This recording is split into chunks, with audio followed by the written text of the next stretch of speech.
আজকের এই নতুন বিশ্লেষণে সবাইকে স্বাগত। আচ্ছা, প্রতিদিন সকালে ছোট ছোট বাচ্চাদের নিজেদের ওজনের প্রায় সমান একটা ভারী স্কুল ব্যাগ পিঠে নিয়ে স্কুলে যেতে দেখার দৃশ্যটা আমাদের সবারই খুব চেনা, তাই না? ব্যাপারটা কিন্তু মোটেও স্বাভাবিক নয়। আমেরিকান কাইরোপ্র্যাকটিক অ্যাসোসিয়েশনের মতো সংস্থাগুলো একেবারে স্পষ্ট করে জানিয়েছে যে এই ভারী ব্যাগের কারণে বাচ্চাদের পিঠে ব্যথা থেকে শুরু করে ঘাড়ের সমস্যা, এমনকি মেরুদণ্ডের মারাত্মক ক্ষতিও হচ্ছে।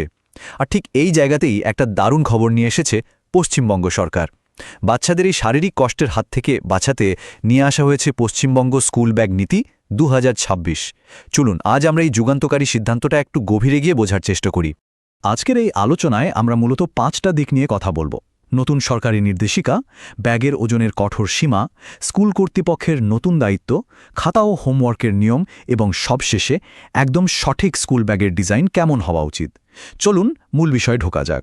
প্রথমেই আসা যাক 1 নম্বর বিষয়, নতুন নির্দেশিকা বা অফিসিয়াল ডিরেক্টিভস ঠিক কি বলছে। স্ক্রিনে দেখতে পাচ্ছেন অফিসিয়াল মেমোটা। একটু খেয়াল করলেই বোঝা যাবে বিষয়টা কতটা সিরিয়াস। পশ্চিমবঙ্গ সমগ্র শিক্ষা মিশন গত 22 মে 2026 তারিখে এই নির্দেশিকা জারি করেছে। আর সবচেয়ে বড় কথা হলো, এটা শুধু একটা পরামর্শ নয়, রাজ্যের সমস্ত সরকারি এবং সরকার পোষিত স্কুলের জন্য এটা এখন থেকে একেবারে বাধ্যতামূলক, মানে এই নিয়ম মানতেই হবে। এবার আলোচনা করব দ্বিতীয় এবং সম্ভবত সবচেয়ে গুরুত্বপূর্ণ পয়েন্ট নিয়ে, ওজনের কঠোর সীমা। আর এই সীমার ম্যাজিক নাম্বারটা হল 10%। হ্যাঁ, ঠিকই শুনেছেন। নতুন নিয়মে একেবারে স্পষ্ট করে বলা হয়েছে যে কোনো অবস্থাতেই একটা বাচ্চার স্কুল ব্যাগের ওজন তার নিজের শরীরের ওজনের 10%-এর বেশি হতে পারবে না। এটা একটা প্রমাণিত বৈজ্ঞানিক মাপকাঠি, যা ওই ছোট কাঁধ আর মেরুদণ্ডকে অতিরিক্ত চাপের হাত থেকে বাঁচাবে।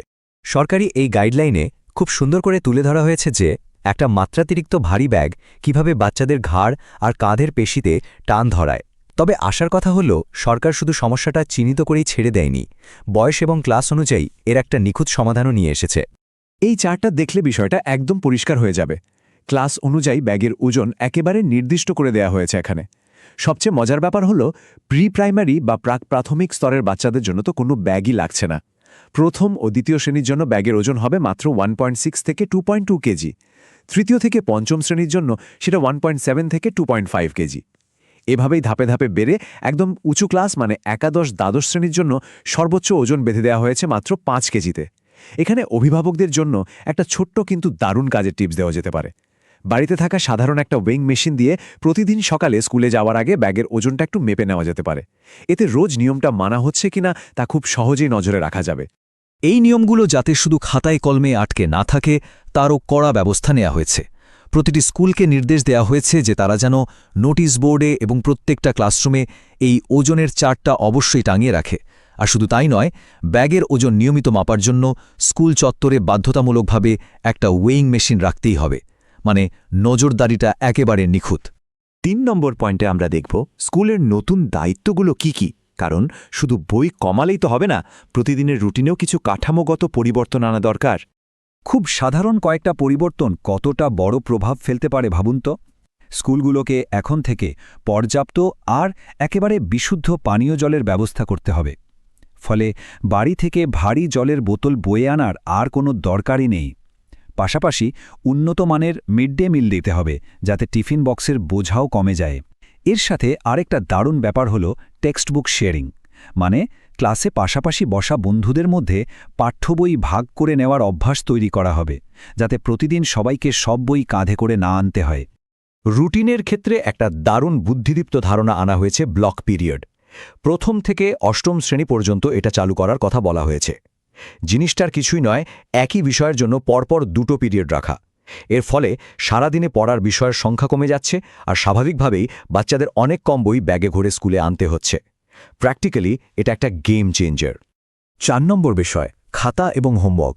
শারীরিক বোঝা তো কোমল, কিন্তু মানসিক চাপের কি হবে চলুন দেখি। এই তুলনাটা একটু লক্ষ্য করার মতো। প্রথম ও দ্বিতীয় শ্রেণীর ছোট্ট পড়ুয়াদের জন্য ক্লাসের যাবতীয় কাজের জন্য বরাদ্দ হয়েছে মাত্র একটাই খাতা। আর তৃতীয় থেকে পঞ্চম শ্রেণীর নিয়মটা তো আরও দারুণ। ওদের জন্য মোট 2টো খাতা থাকবে, একটা ক্লাসওয়ার্কের আর একটা হোমওয়ার্কের জন্য। কিন্তু আসল টুইস্টটা হলো, এই 2টো খাতার মধ্যে মাত্র একটা খাতাই ব্যাগে করে স্কুলে আসবে আর বাড়ি যাবে, অন্যটা স্কুলেই জমা থাকবে। ভাবুন তো, ব্যাগের ওজন এক ধাক্কায় কতটা কমে যাবে এতে। ষষ্ঠ শ্রেণী থেকে শুরু করে ওপরের দিকের ক্লাসগুলোর জন্য একটা খুব সহজ কিন্তু কাজের নিয়ম আনা হয়েছে। এখন থেকে মোটা ভারী বাঁধানো খাতার বদলে পাতলা এক্সারসাইজ বুক ব্যবহার করতে হবে। মোটা খাতা ব্যাগের ওজন অনেকটাই বাড়িয়ে দেয়, তাই এই ছোট্ট পরিবর্তনটাই ওজনের ক্ষেত্রে একটা বিশাল ফারাক গড়ে দেবে। অফিসিয়াল গাইডলাইনে কিন্তু হোমওয়ার্ক বা বাড়ির কাজের ক্ষেত্রেও নির্দিষ্ট সীমারেখা টেনে দেওয়া হয়েছে, কারণ ব্যাগের ওজনের পাশাপাশি মাথার উপর চেপে থাকা অতিরিক্ত পড়ার বোঝাও তো কমানো খুব জরুরি। এই টেবিলটাতে হোমওয়ার্কের জন্য একেবারে নির্দিষ্ট সময় বেঁধে দেওয়া হয়েছে। প্রথম ও দ্বিতীয় শ্রেণীর বাচ্চাদের কোনো হোমওয়ার্ক দেওয়াই যাবে না, ওরা বাড়িতে গিয়ে শুধুই খেলবে। তৃতীয় থেকে পঞ্চম শ্রেণীর জন্য সপ্তাহে সর্বোচ্চ মাত্র 2 ঘন্টা, ষষ্ঠ থেকে অষ্টম শ্রেণীর জন্য দিনে সর্বোচ্চ 1 ঘন্টা, আর নবম থেকে দ্বাদশ শ্রেণীর বড়দের জন্য দিনে সর্বোচ্চ 2 ঘন্টার বেশি হোমওয়ার্ক দেওয়া যাবে না। অভিভাবকদের জন্য এখানেও একটা দারুণ টিপস আছে। বাচ্চারা যখন হোমওয়ার্ক করতে বসবে তখন একটা অ্যালার্ম বা টাইমার সেট করে রাখা যেতে পারে। এতে নির্ধারিত সময়ের চেয়ে বেশি পড়ার চাপ বাচ্চাদের নিতে হবে না, আর নতুন নিয়মটাও ঠিকঠাক মেনে চলা যাবে। আমরা একদম শেষ পর্যায়ে চলে এসেছি। 5 নম্বর পয়েন্ট, সঠিক ব্যাগের ডিজাইন। ব্যাগের ভেতরে কি থাকবে তা তো জানলাম, কিন্তু ব্যাগটা নিজে কেমন হবে? সরকারি নির্দেশিকায় স্কুল ব্যাগের ডিজাইনের ওপরও কিছু বাধ্যতামূলক নিয়ম চাপানো হয়েছে। প্রথমত, ব্যাগটা তৈরি হতে হবে একদম হালকা উপাদানে। দ্বিতীয়ত, কাঁধের ওপর চাপ কমানোর জন্য ব্যাগে দুটো চওড়া আর নরম প্যাডেড স্ট্র্যাপ থাকা মাস্ট। আর সবচেয়ে জরুরি বিষয়, প্রাইমারি ক্লাসের বাচ্চাদের ব্যাগে কোনো ধরনের রেফারেন্স বই বা সহায়ক গ্রন্থ রাখা সম্পূর্ণভাবে নিষিদ্ধ। নিরাপত্তার দিকটা মাথায় রেখে একটা খুব গুরুত্বপূর্ণ নিষেধ জারি করা হয়েছে। চাকা লাগানো ব্যাগ বা হুইলড ব্যাগ এখন থেকে পুরোপুরি নিষিদ্ধ। অনেকের মনে হতে পারে চাকাওয়ালা ব্যাগ টানা তো সোজা, কিন্তু স্কুলের সিঁড়ি দিয়ে ওঠার সময় এই ব্যাগ থেকেই মারাত্মক দুর্ঘটনা ঘটে যেতে পারে।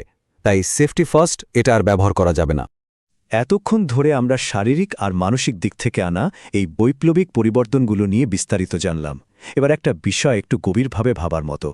এই নতুন নিয়মগুলো যখন পুরোপুরি বাস্তবায়িত হয়ে যাবে, তখন আগামী দিনগুলোতে ছোট ছোট ছেলেমেয়েদের রোজ স্কুলে যাওয়ার আনন্দটা ঠিক কতটা বাড়বে, তাদের সার্বিক বিকাশে কতটা ইতিবাচক রূপান্তর আসবে। তারা কি একটা মুক্ত আর হাসিখুশি মন নিয়ে শিক্ষার পথে আরও এগিয়ে যেতে পারবে না? এই প্রশ্নটাই সবার ভাবনার জন্য রেখে গেলাম। আশা করছি আজকের এই বিশ্লেষণ থেকে নতুন স্কুল ব্যাগ নীতির পুরো ছবিটা একেবারে পরিষ্কার হয়ে গেছে। ভালো থাকবেন।